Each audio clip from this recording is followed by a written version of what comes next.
Radio Red de RCN. Grandes audiencias en la hora de la verdad, al oído.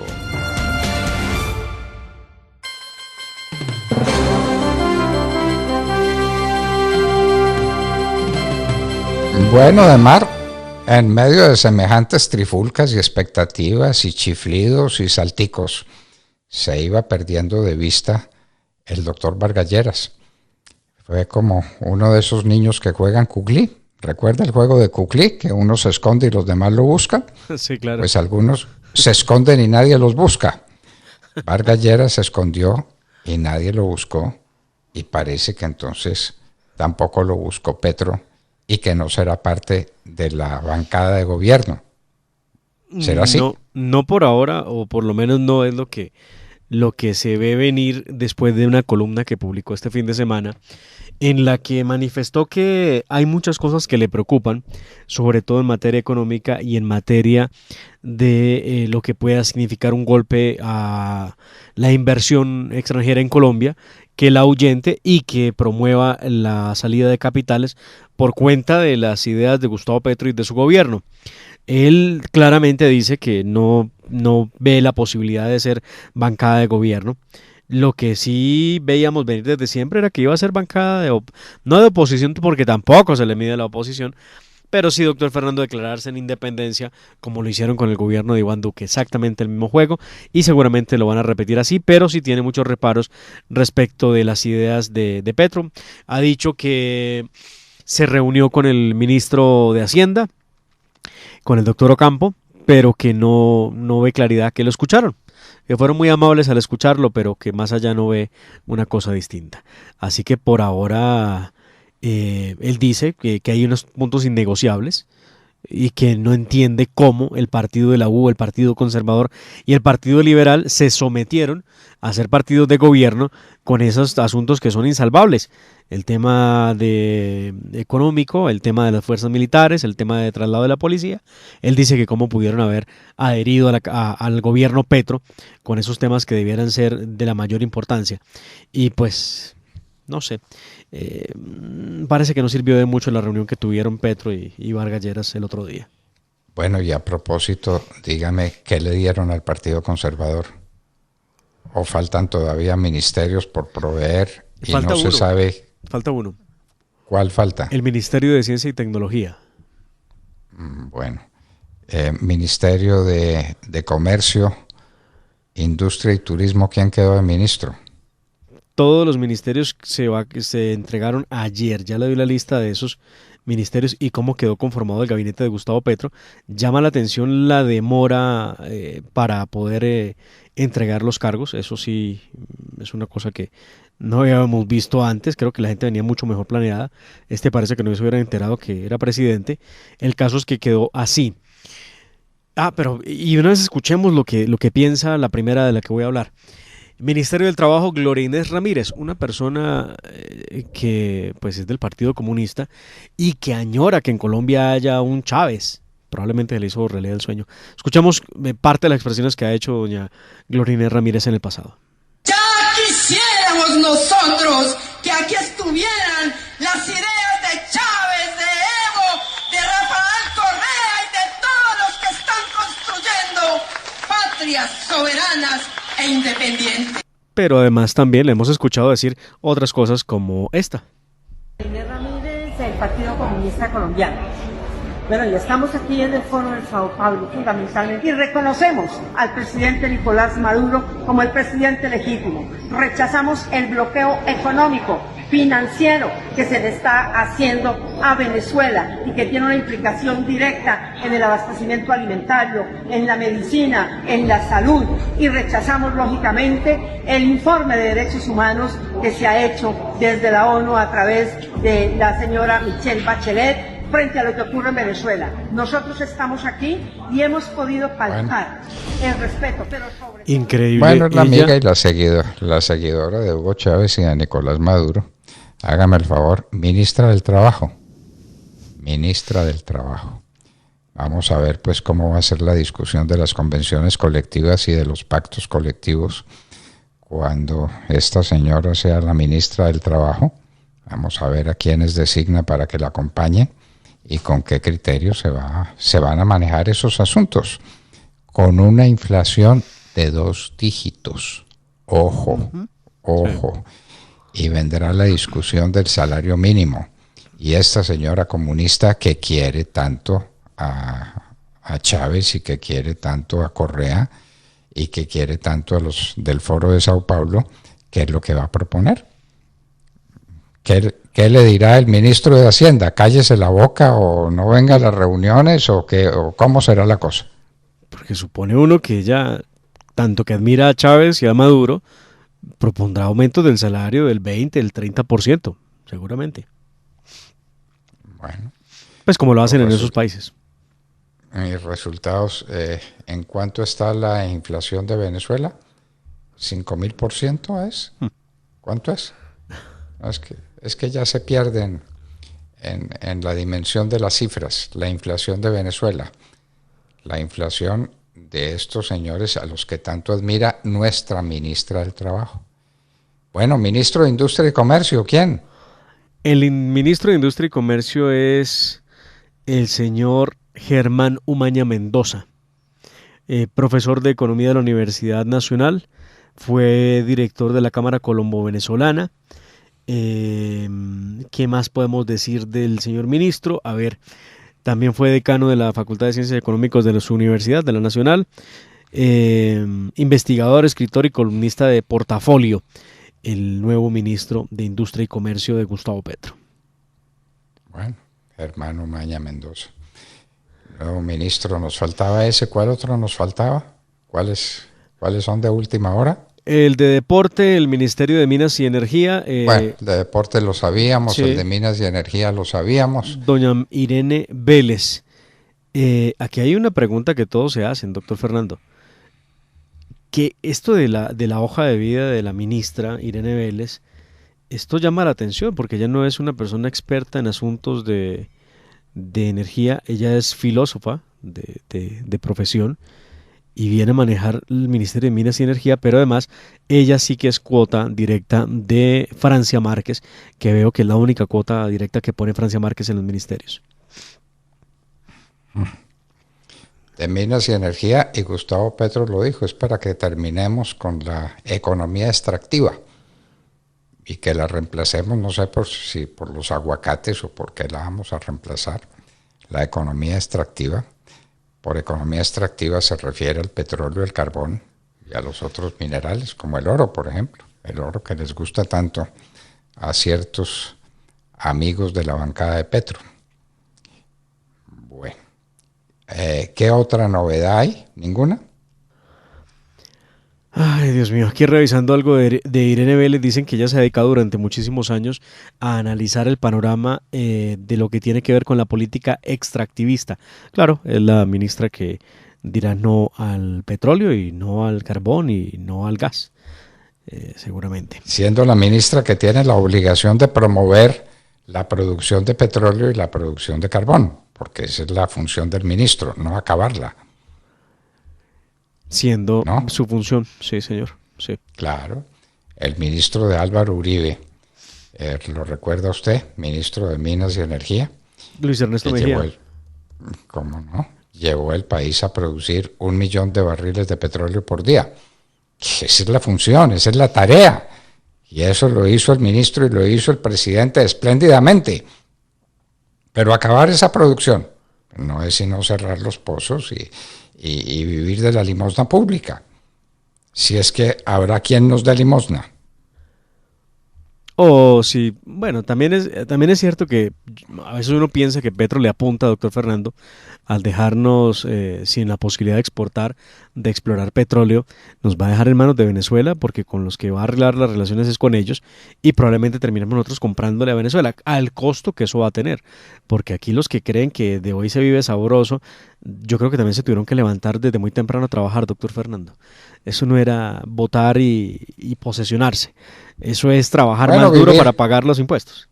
Vivir de lo que les pagaron ayer. Y gran parte de esa manifestación fue paga. Sí, había buses que llevaron comunidades enteras a la Plaza de Bolívar. Sí, señor, sin duda ninguna. Y seguramente les daban comida porque no los podían dejar con hambre allá en la No, pues Plaza desde las Bolívar. 11 de la mañana hasta las 5:40 y tanto que terminó Petro su discurso, por Dios.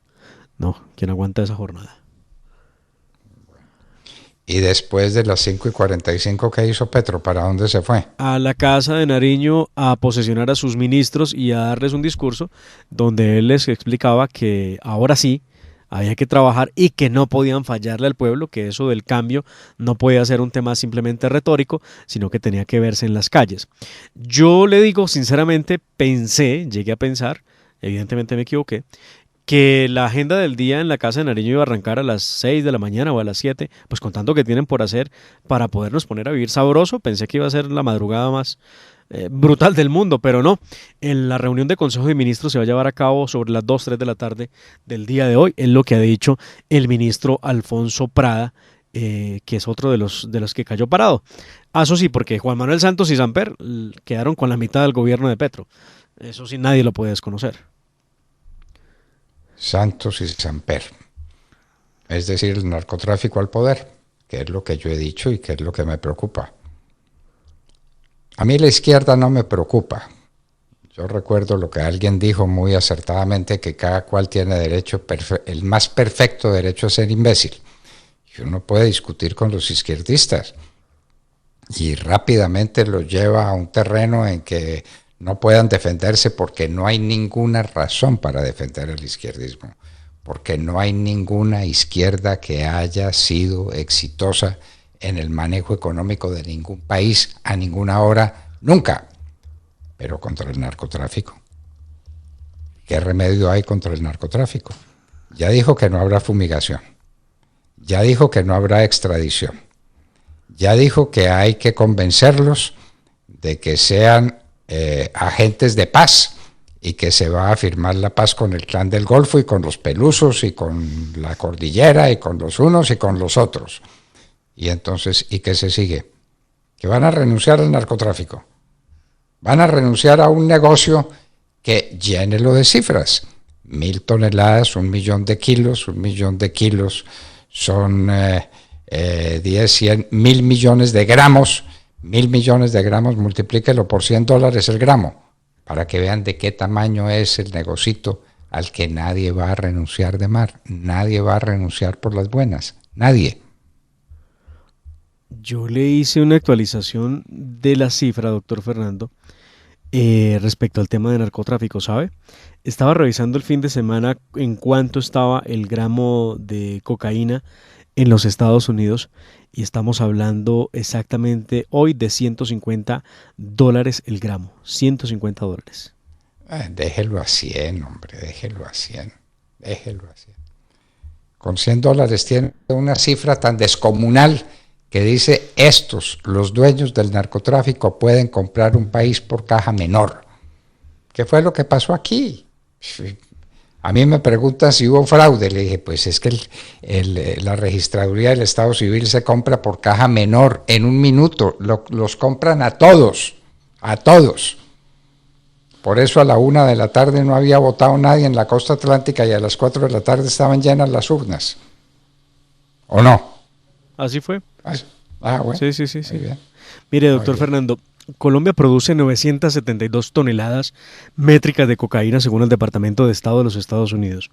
Esos son 972.000 kilos de cocaína, que a su vez se vuelven en 972 millones de gramos. Cada gramo a $153, eso produce al año 148.716 millones de dólares al año. 148.716 millones de dólares al año. Distribúyalos como quiera y haga la cuenta de que solo le llegue al país la 10ª parte de esa cifra colosal. Con eso compran el país. Con eso compran el país. ¿Quiénes son los ricos de Colombia? Los narcotraficantes. ¿Qué es que se le va a quitar la plata a los ricos para dársela a los pobres? Quítesela a los narcotraficantes. Búsqueles la plata. Ahí está el dinero. No lo busque en otro lado. Los demás tienen que trabajar y trabajar y trabajar por un puñado de monedas, porque esa es la verdad. Trabajar en Colombia es muy duro y es muy difícil. y los capitales que se hacen son muy modestos. Piensen los que son los más ricos de Colombia. Bueno, muy bien. Piensen los de la revista Semana y los de RCN, a los que chiflaban en la plaza pública en homenaje a Petro. Más grave que eso, doctor Fernando, las arengas en contra de los medios de comunicación es un asunto muy peligroso, porque pues ahí hay familias, hay personas que viven de su trabajo y eso pone en peligro la estabilidad de los medios de comunicación, evidentemente. Pero eso no importa al nuevo gobierno, que no dijo una sola palabra al respecto. ¿Quién es ministro de medios de comunicación? Ministro de TIC, esto es Mary Janet Gutiérrez. Mary Janet Gutiérrez, me dicen, es la esposa de Holman Morris, quien... No me diga. Imagínese. Holman Morris llegó al poder. Vea ¿Cómo pues. la ve? Vea pues usted. De manera que será la esposa de Holman Morris la que se entienda con la prensa libre de este país. Muy bien. Buena tenemos. Y finalmente llegó la espada de Bolívar, y entonces el gran acontecimiento, y llegó la espada, y traigan la espada, y yo doy la orden, y venga la espada, y entonces le traen la espada de Bolívar. Y ya se acabó la escena, ya se acabó el show, ya se acabó el espectáculo. Ya lo que quedan son los pobres, el déficit fiscal, la inseguridad rampante en los pueblos, la falta de comida para la gente más pobre. Ahora es la realidad la que hay que enfrentar. Y esa no se enfrenta con griticos y con salticos y con chiflidos. Esa se enfrenta de otra manera completamente distinta. La falta de comida no se enfrenta sino produciendo comida o comprándola, si hay con qué comprarla. Ay, doctor Fernando, escuchemos ese momento. De verdad, yo, mientras miraba la transmisión, me preguntaba todo el tiempo, bueno, aquí hubo un espectáculo, ¿sabe que un show innecesario? Tanto el presidente Duque, que salió bravo a decir yo no presto la espada, como el otro que salió a reclamar en su primer acto de gobierno, porque ese es el primer acto de gobierno, que le llevaran la espada. Esto es un tono delirante. Yo la verdad no veo ninguna diferencia con Hugo Chávez. Le solicito a la Casa Militar traer la espada de Bolívar. Era eso, era el espectáculo, pues la gente... Hay show. Además la gente no entiende qué es la espada de Bolívar, y la verdad es que... Y ya todo eso pasó y no saben quién era Bolívar, y uno les habla del discurso ante el Congreso de Angostura y dicen eso qué es, y de la Carta de Jamaica y no tienen ni idea, y del Congreso Anfictiónico de Panamá y no tienen ni idea. Está proponiendo la Unión de América Latina. Por Dios, lea el discurso de Bolívar en la convocatoria del Congreso Anfictiónico de Panamá. Pero por favor, por amor de Dios. Y eso ocurrió hace más de 200 años. Bueno, quienes hemos estado dedicados o quienes dedicamos muchos años a ese tema de la integración de América Latina, sabe con qué piedras nos encontramos en el camino. Y ahora sí, cuando están las izquierdas en el poder, ahora sí que es cierto. Bueno. Ay, mucho espectáculo ayer, doctor Fernando. Muy bien. Y mientras tanto, lo que está pasando en otras partes tiene que ser el trasunto de lo que va a pasar aquí. Eso no hay duda ninguna. ¿Qué va a pasar acá? Lo que pasó en Venezuela, lo que pasó en Cuba, lo que pasó en Nicaragua. ¿O no son esos los modelos? Pues eso es a lo que le apuntan, claro. Ahí veíamos a Gabriel Boric emocionado viendo a su gran amigo Gustavo Petro. Y vimos también obviamente a Fernández abrazándose con Gustavo Petro. Bueno. A otros lamentando que Castillo no pudo venir con su sombrero desde el Perú. Bueno. Fue lo único que faltó. Muy bien. Pues no pudo venir porque tiene que atender ciertos requerimientos de la justicia peruana. Y en un minuto estaremos con una periodista nicaragüense muy ilustre, Judith Flores, para que nos hable de los ataques de Daniel Ortega a la Iglesia Católica en Nicaragua. Era lo que faltaba. Era lo que faltaba. Ya la emprendieron con la Iglesia Católica. Sí, hemos visto las imágenes realmente tristes, preocupantes, de sacerdotes arrodillados frente a la fuerza de choque del régimen de Nicaragua. Muy triste, la verdad. En un minuto, y hablábamos con ustedes, queridos amigos. Al oído. Al oído. 7:45 minutos.